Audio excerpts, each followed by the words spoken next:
السلام عليكم ورحمة الله وبركاته. أصدقائي الأعزاء والأحباب، وحلقة جديدة من برنامجكم مع عبد الخالق الجزار.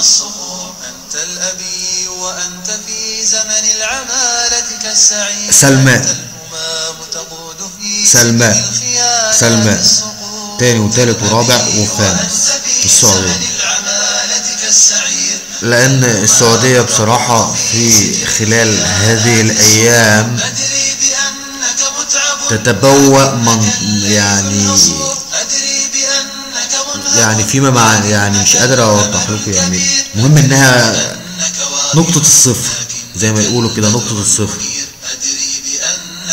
السر،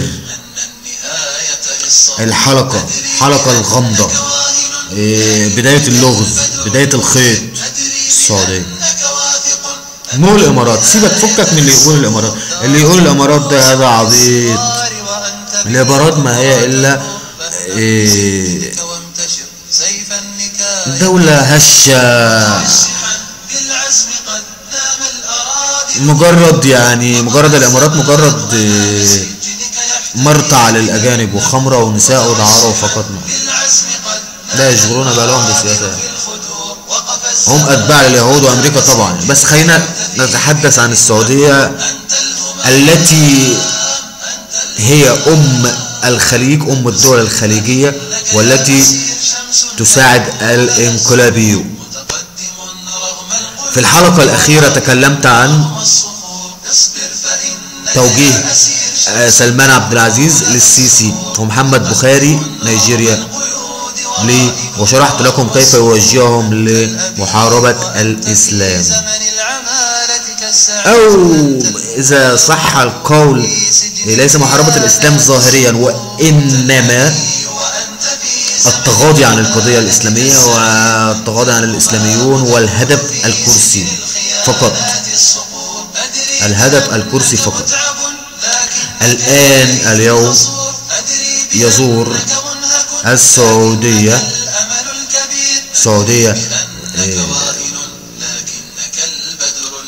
أبغى أخرج لها اسم بلد الأحرار المأسورين، أو بلد الحرائر المأسورين، بلد الأسر خارجيا وداخليا ومنطقيا، بلد الأسر للشرفاء. يزورها اليوم تحديدا الرئيس الأريتري أفورقي. ونبذة صغيرة جدا سنأخذ من وقت حضراتكم 5 دقائق عن أريتريا وعن رئيسها وما يدور هناك الآن حاليا. الرئيس أفورقي هذا نصراني، الرئيس أفورقي نصراني، أكرر، الرئيس أفورقي نصراني الجنسية. هذا رقم 1. رقم 2، معلوم ومعروف للجميع بولائه لإسرائيل، وأنه ذكر حرفيا بأن إسرائيل هزمت العرب وحدها، وأنا سأهزم لوحدي، فيما معناه أنا مثل إسرائيل. معروف للجميع أنه قابل شيمون بريز أكثر من مرة. هناك اتهامات كثيرة جدا بأن هناك قواعد عسكرية، هناك قواعد عسكرية إسرائيلية، هناك اتهامات كبيرة جدا بأن هناك قواعد عسكرية إسرائيلية على جزرها. وهو أصلا أفورقي هذا سيطر على أريتريا، وكان من المفترض أن يحكم أريتريا مسلمين،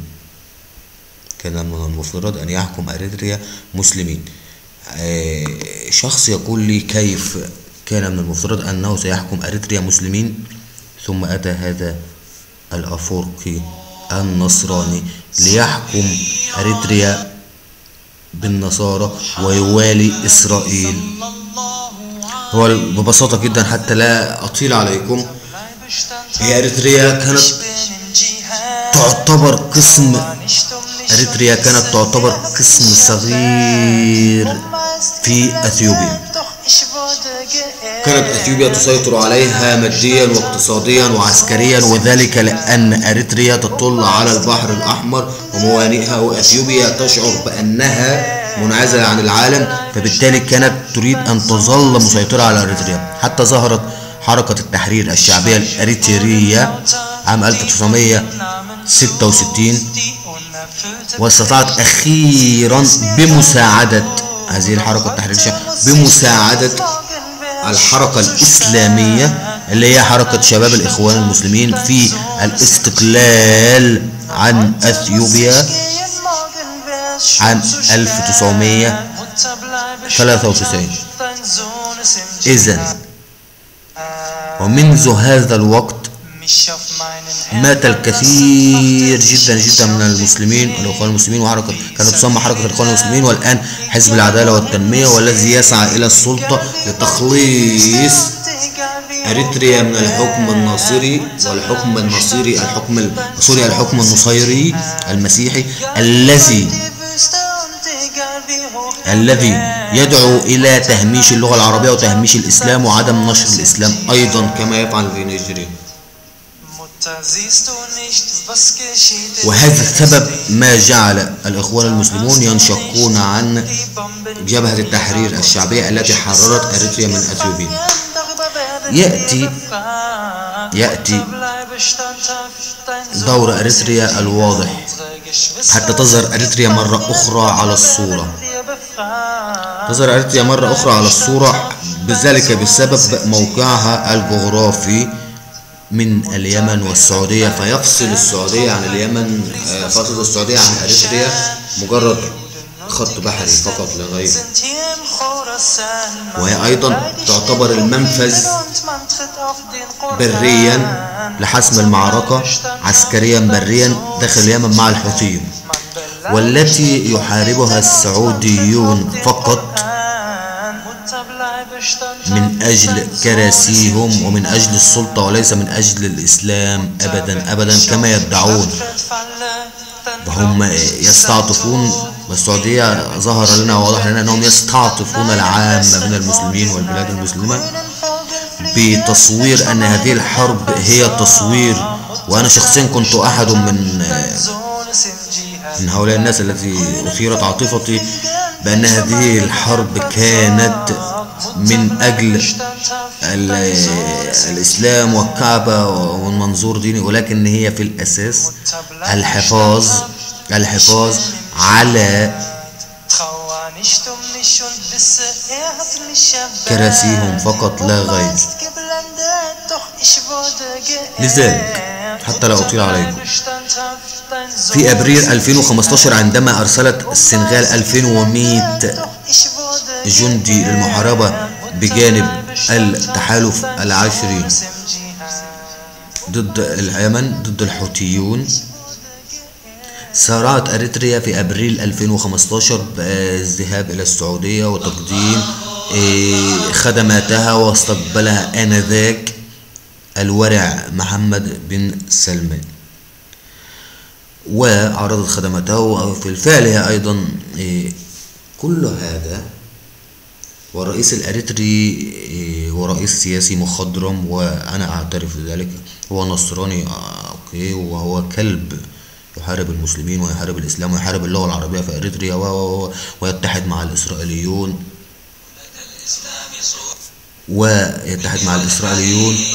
بالرغم من أن هناك علاقات مع أمريكا غير طيبة، وذلك لأن أمريكا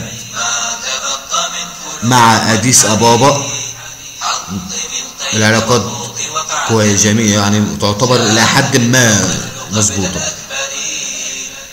لذلك فإنه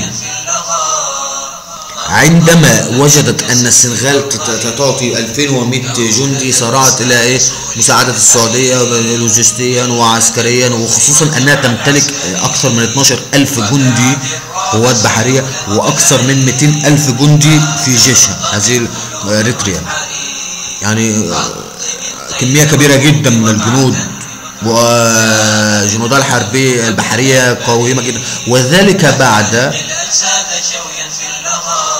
بعد حتى لا نضع اللوم. أذكر الآن، أذكرك يا سلمان يا بن عبد العزيز، أذكر النظام، أذكرك يا محمد يا بن سلمان، أذكر هذا النظام السعودي أن عندما عبد الفتاح السيسي والباكستانيون لم يرسلوا، فبالتالي فأنت اضطريت عن خشمك أنك تنظر إلى جيبوتي والصومال وأريتريا والسنغال وتستخدمهم كمرتزقة، والآن أنت تحاول أن تستخدم أيضا الجيش العربي المصري، الجيش المصري كمرتزقة مثلها. المهم إن الرئيس الأريتري يزور اليوم الآن السعودية لسببين معروفين. السبب الأول هذه الزيارة الثانية من بعد حرب على الحوثيون في اليمن. الزيارة الأولى كانت في أبريل 2015 في العام ده حالي، والزيارة دي أكد إن هو هيحارب في التحالف الدولي، وطبعا وهيساعد بإنك تمر القوات التحالفية البرية من المعبر إلى اليمن عن طريق أريتريا،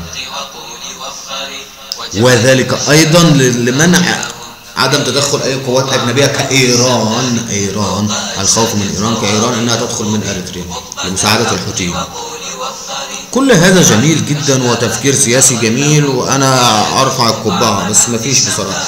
المهم وأنا أرفع القبعة بس، لكن الهدف إن كانت هناك سياسة كمثل هكذا في السعودية، أي أن إن كانت أهدافها إسلامية كنا سنرتقي بحكم أنها تعتبر دولة إسلامية ومنظر الإسلام في العالم، ولكن الهدف الأساسي لها للأسف الشديد جدا هو الحفاظ على الكرسي، والدليل على ذلك أنها تطيع بكل ما هو إسلامي.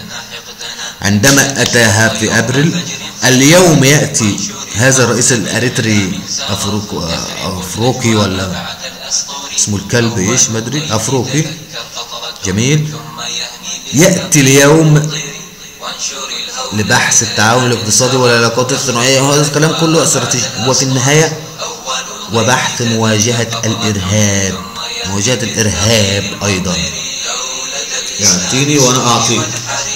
تخيل هذا الرئيس الصليبي النصراني أفروقي لأريتريا المتحالف مع الإسرائيليين، والإسرائيليين لهم قواعد عسكرية إسرائيلية على أرضه، ويحارب الإسلاميون ويحارب اللغة العربية ويحارب عندما ظهرت هو يحكم 21 عاما أريتريا تحكم بحكم المسيحيون وتهميش المسلمون وتهميش اللغة العربية. 21 عاما، تخيل 21 سنة لم يكن لها أي شيء. الآن أخذوه بالأحضان، وفي ظل تزايد الدعوات للقيام بثورة ضد ظلم هذا الكلب الذي قتل مسلمون. هو يفكرني تماما مثل جمال عبد الناصر، مع الفرق البسيط. جمال عبد الناصر قام بالثورة ضد الملكية وكان معه مجموعة من الإخوان المسلمين، وعندما حدثت الثورة بدأ بحبس المن معه، هو كذلك فعل ذلك أيضا عندما قام بالاستقلال من أثيوبيا، قام بذلك مع الإخوان والمسلمين، وده أيضا مع أصدقائه، هي كلها أصدقائي حتى المسيحيون ومحاربة المسلمين. الآن عندما تزايدت دعوات حزب العدالة والتنمية الذي كان يسمى في البداية حركة الجهاد الإسلامية للثورات ودعاوى الشعب عليه للثورات ضد هذا الكلب أفروقي رئيس أريتريا، جاء إلى السعودية. يطلب الحق منها، وهي أن تساعده في مواجهة الإرهاب، ويعني بالإرهاب الإسلام. هذا النصراني الكلب. والسعودية راضخة وقانعة وتفتح له الأحضان، ويفتح له الأحضان محمد بن سلمان العبيط الورع الأهبل، ومن وراء سلمان. كل هذا في مقابل أطماع شخصية. دعونا نرجع بعد ما سردت عليكم هذه الحقبة السياسية، دعونا نرجع للوراء الخلف قليلا. ماذا لو يعني أسمع هناك شخص يقول لي يا أخي السعودية كانت هناك فتور بينها وبين أريتريا عندما كانت حولها اتهامات بعلاقتها مع إسرائيل، وهناك قواعد عسكرية إسرائيلية وهكذا، أي أنها تحب الإسلام. السعودية يحبون الإسلام وعلاقتها فاترة معه. لا يا باشا، إن علاقتها كانت فاترة، علاقة السعودية فاترة مع أريتريا بسبب علاقتها مع إيران.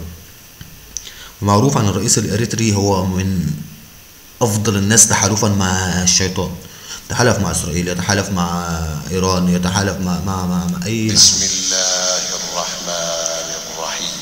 المهم، لا يستوي القاعدون من المؤمنين غير أولي الضرر والمجاهدون في سبيل الله بأموالهم وأنفسهم. دعونا حتى هذا القرآن. فضل الله المجاهدين.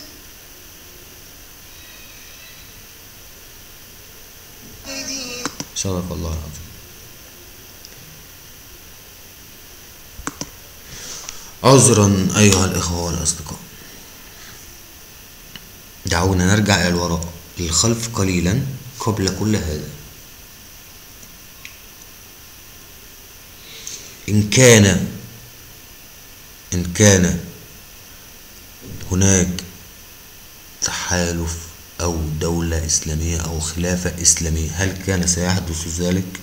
هل كان سيحدث أنك تستعين بالصليبي وتستعين باليهودي وتستعين ومصر عبد الفتاح السيسي الآن، الذي هو أنت الآن تأخذه في الأحضان الآن كمرتزقة، وعبد الفتاح السيسي لم يأتي لك أيضا. كل الانقلابيون يأتون إلى السعودية لأن السعودية تعتبر مصدر مال، وللأسف أصبحنا نحن في زمن المال. زمن المال هو المسيطر، هو الذي تقدر أن تشتري به كذا وكذا وكذا والأسلحة، وتشتري به جنود، وتشتري به مرتزقة.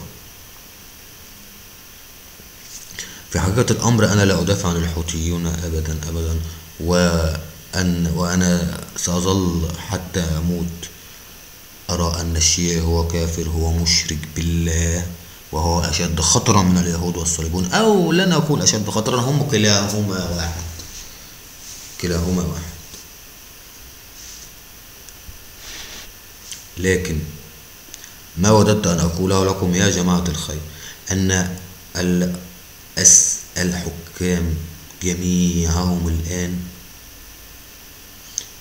لا يهدفون إلى الإسلام أو الارتقاء بالإسلام ومحاربة أعداء الإسلام، وإنما هدفهم الوحيد هو السيطرة على الكرسي. وعندما تكون دولة مثل أريتريا، دولة مثل السودان، مع احترامي لجميع الدول، رئيسها كذلك، مع أنه العكس، فهذا لن يؤثر. أما لو كان نظام ورئيس دولة الحرمين الشريفين كذلك، فإن هذا يعتبر مؤشر خطر ولا بد الوقوف ضده.